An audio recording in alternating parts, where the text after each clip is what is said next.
referred to as the Great Change. He went from unbelief to belief. In his diary, you can see in William Wilberforce. In 1791, he wrote in his diary, October 28th, God Almighty has set before me two things to do, the suppression of the slave trade and the reformation of manners. But the thing that I found really interesting, he was able to transcend a cultural captivity, if you will, of young parliamentarians of his age. And I would say, Jeremy, that my view has been, if you look over the past 2,000 years, repeatedly people of faith have been able to transcend their times, look at a reality and address it. And I find that a very powerful argument for being able to somehow see the world differently. And that's what I believe this transcendent set of values can do. Wait a minute. And anarchism, I mean, all of those things have provided that same sort of transcendent force. I mean, so it's not just But I'm religion. saying real change, real cultures. Yeah, but the slave trade was justified biblically. Of course it was. And when you look back, you say, oh, well, they were wrong. How do you know they were wrong? You think they were right? Because our society has decided that slavery is bad, and they didn't decide that because of God or any biblical thing. We decided it because as humans, it leads to lesser freedom, and the Enlightenment values that more freedom is better prevailed. Because people said, we're not going to put up with this anymore. It has nothing to do with God or the Bible. Well, wait a minute. Let me ask a question. Do you think the people that were enslaving others, or the Nazis that were murdering millions of people, do you think that they at some level knew that what they were doing was wrong? They may not have, and the reason they may not have is if they based their positions on flawed premises. But if you correct that error, then presumably their beliefs change. And similarly with slavery, there's a belief in, some people tried to justify slavery unsuccessfully on the grounds that there was a difference between the races. But that's false. Well, they did it for a long time. They were able to justify it. Right, but that's false. So there is no justification. Say with the Nazis, though, that developed this theory of, do you think that they really believed that underneath? That these human beings were... Today, in terms of the incarceration of African Americans and Latinos, I mean, there are people that believe that young African American men are dangerous and criminal. I mean, look at the prisons now.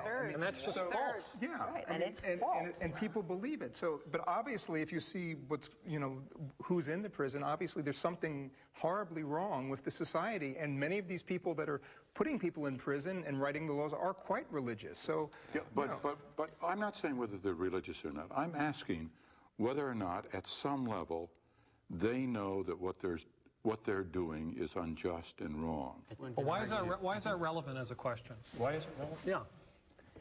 I think it's very relevant because it points to what we're trying to understand here about one worldview, and one of Lewis's main arguments for the spiritual worldview is that there is in everyone a basic understanding of what is right and what's wrong, that's just there, that transcends time and culture. My father is here with a very old friend of his. In this picture, neither of these two men knew that they were photographed. That is why the whole thing is so natural.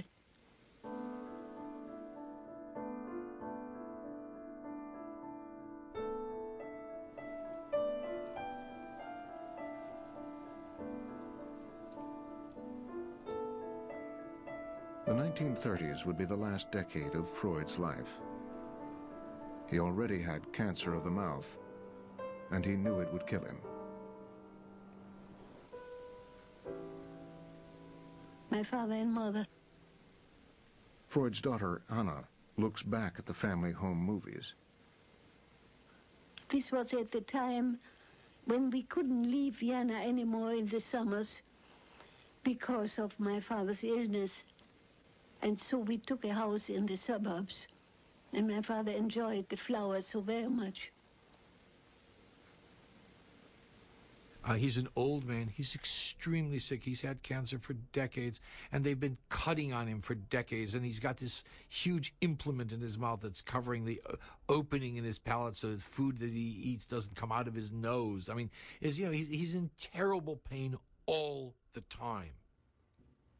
Freud knew that he was dying, and I think that that led him again to consider the attitude towards death, which he had written about before, Thoughts for the Times on War and Death, and so forth.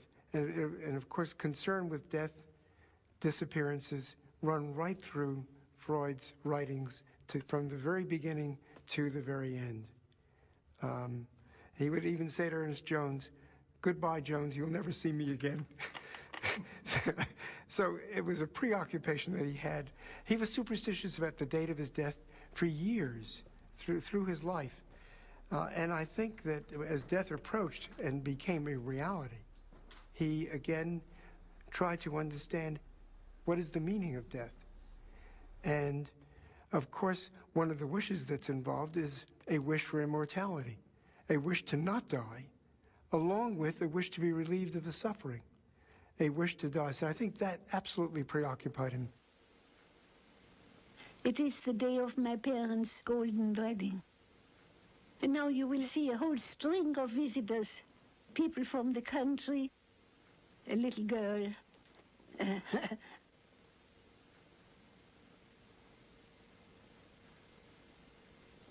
This is one of my father's sisters, one of those who died in concentration camps.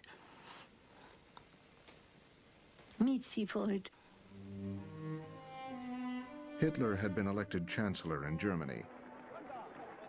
When the Nazis started burning books, Freud's were among the first consigned to the flames.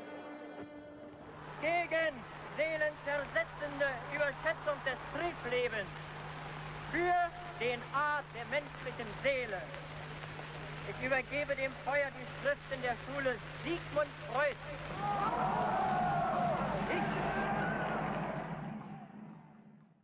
What progress we are making. In the Middle Ages, they would have burnt me. Nowadays, they are content with burning my books. It was the tidal wave of anti-Semitism in Germany and elsewhere in Central Europe that brought Freud back to confront the historical phenomenon of anti-Semitism.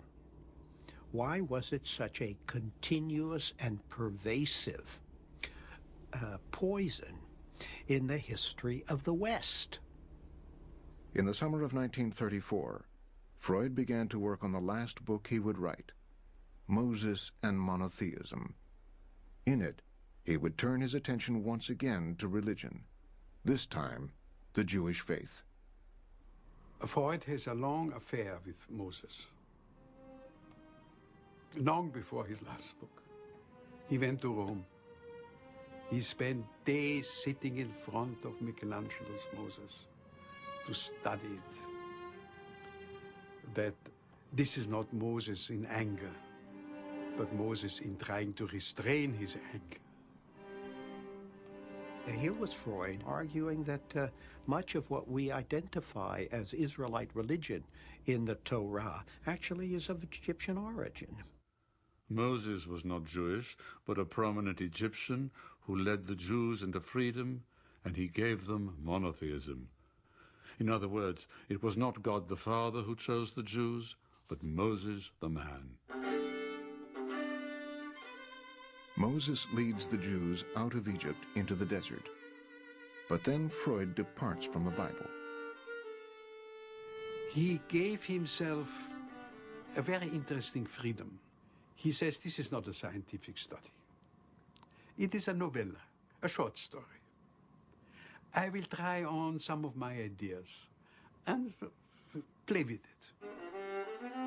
In Freud's version, the Jews follow Moses into exile, but they do not accept his revolutionary new belief in just one God.